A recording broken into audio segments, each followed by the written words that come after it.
Here we're putting trusses up today, and while we're putting the trusses up, we're going to install our ridge anchor system. So what I did is pre-bent this one to a 412. They do come straight, and then we bend them to the pitch of the truss. Once they're bent, we set it on the truss and we center it, and 3-inch screws go in.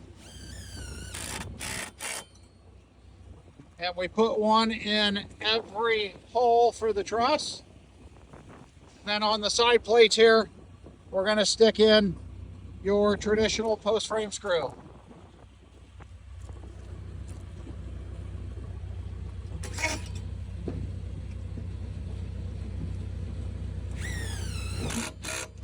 Note to self, make sure you have a long tip to get through this area. It's about 2 1/4 for flat purlins. So if your T25 is a short bit, it's not going to work.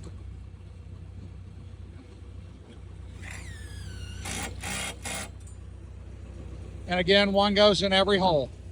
So it takes a little bit. While they're putting bracing up, we're setting the next bracket on.